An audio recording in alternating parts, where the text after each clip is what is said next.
Assalamualaikum warahmatullahi wabarakatuh. Bertemu kembali bersama saya Mang Maman di channel Pojok Tani. Alhamdulillah nih pembuahan anggur apa ini transfigurasi ya. Ya mudah-mudahan sebentar lagi bisa panen karena sekarang sedang peration ya. Ini anggur transfigurasi. Dompolan anggur alhamdulillah besar-besar ya.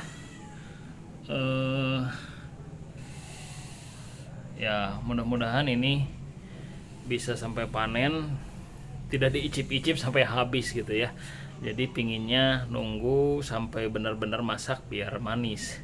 Tapi kadang-kadang kita penasaran, kalau tidak ditahan ya ini bisa habis ya, bisa habis oleh pribadi. Diicip-icip setiap hari, itu juga sudah diicip-icip beberapa buah ya. Mengenai perawatan pada saat pembuahan itu sangat penting sekali ya teman-teman, agar anggur kita bisa bisa ukurannya maksimal, kemudian tingkat kemanisannya bisa lebih manis gitu ya. Nah, apa saja perawatannya?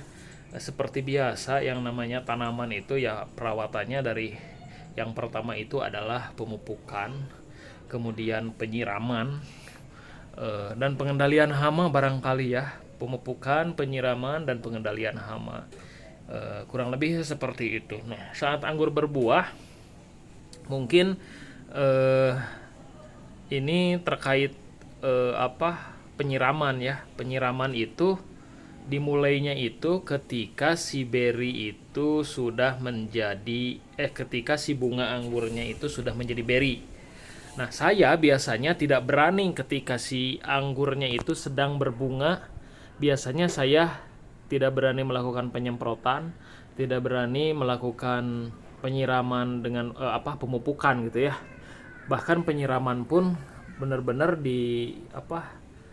dikontrol sedemikian rupa ya, jangan sampai terlalu basah, becek, dan jangan sampai kekeringan, karena yang bisa menyebabkan permasalahan pada bunga anggur biasanya karena penyiraman, karena pemupukan, dan karena penyemprotan ya, pestisida. Jadi kalau saya pribadi sih selama berbunga gitu ya, selama berbunga itu tidak diperlakukan apa-apa, dibiarkan saja. Nah, baru mulai pemupukan itu ketika si bunganya itu sudah menjadi beri sebesar minimal kacang hijau ya. Nah, setelah beri sebesar kacang hijau itu baru dilakukan pemupukan lanjutan dengan pemupukan pembuahan. Pupuk pembuahan banyak sih sebenarnya, kita bisa nyari pupuk yang yang praktis seperti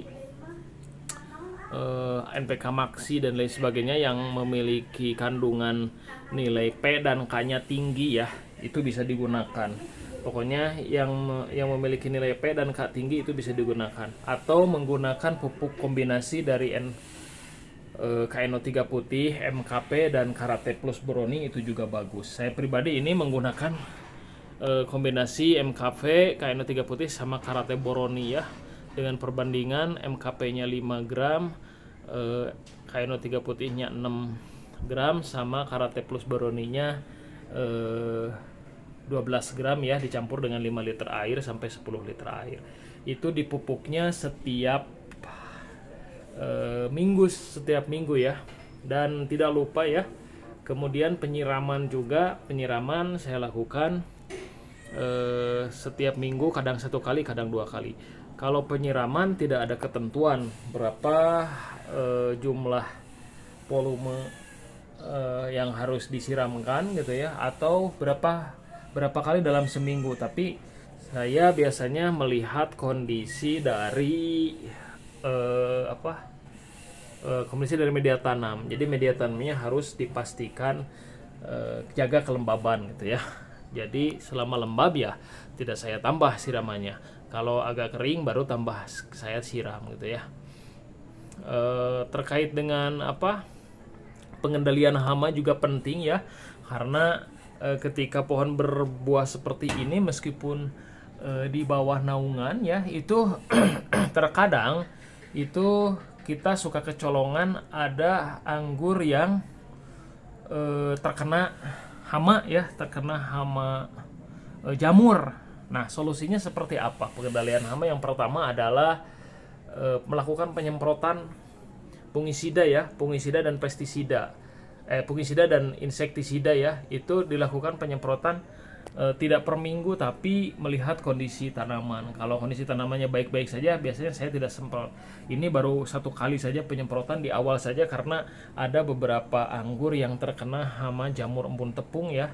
Dan jamur embun tepung itu biasanya jamur yang bisa menghancurkan buah anggur ya.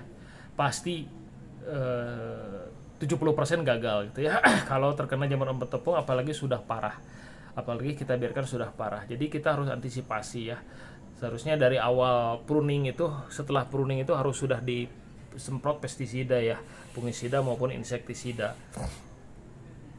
Kemudian yang perawatan berikutnya adalah perawatan buah, yaitu melakukan penjarangan ya. Jadi penjarangan itu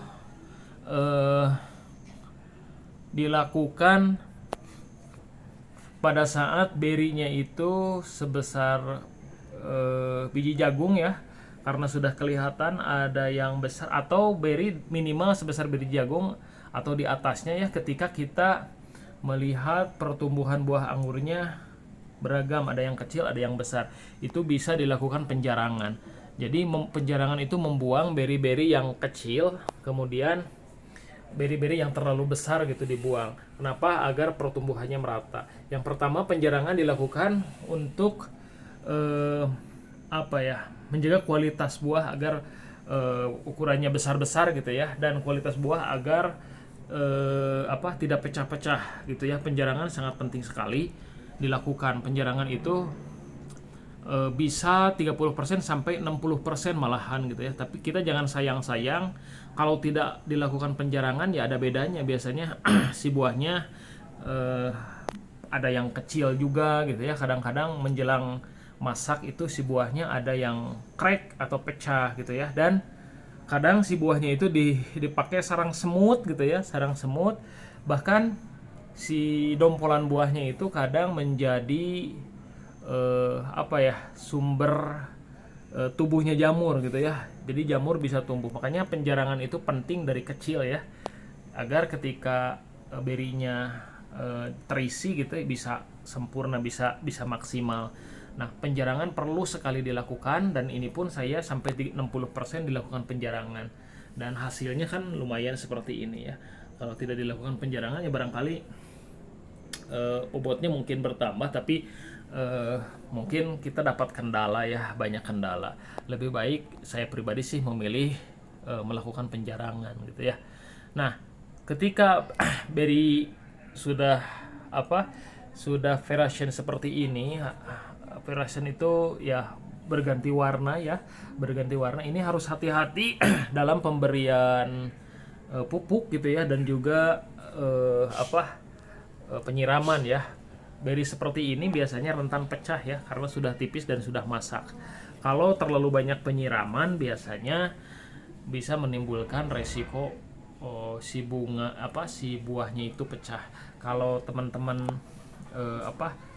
beratap di tempat nanamnya beratapkan langit, itu si media tanam ya, kalau di planter bag itu harus tertutup, apalagi di musim hujan, agar akar tidak terlalu banyak menyerap air. Karena biasanya kalau terlalu banyak menyerap air biasanya crack pada buah, apalagi buah yang kita tidak memakai kalsium ya, yang bisa meningkatkan daya tahan buah terhadap gangguan ya. Nah, kalau di planter bag itu lebih mudah ya, tinggal tutup gitu ya. Kalau di tertutup seperti ini kan kita tinggal atur saja penyiramannya, jangan terlalu banyak. Dan juga penyiraman di masa-masa panen seperti ini itu sebaiknya dikurangi ya, untuk meningkatkan kemanisan. Pemupukan kalau udah seperti ini saya sudah hentikan ya teman-teman. Jadi ketika sudah menjadi variation berinya seperti ini kan pemasakan ya, bukan pembesaran lagi. Biasanya masih ada pembesarannya, ini sepertinya pemasakan ya. Jadi saya sudah hentikan pemupukan. Penyiraman diatur dan pemupukan pun diatur gitu ya. Dengan tujuan ya agar si berinya tidak ada masalah ya. Ya mudah-mudahan ini bisa sampai panen gitu ya, meskipun 6 dompol ini ya adanya. Ya mudah-mudahan bisa memuaskan, bisa menambah semangat ya. Terima kasih. Salam hijau, salam pengangguran.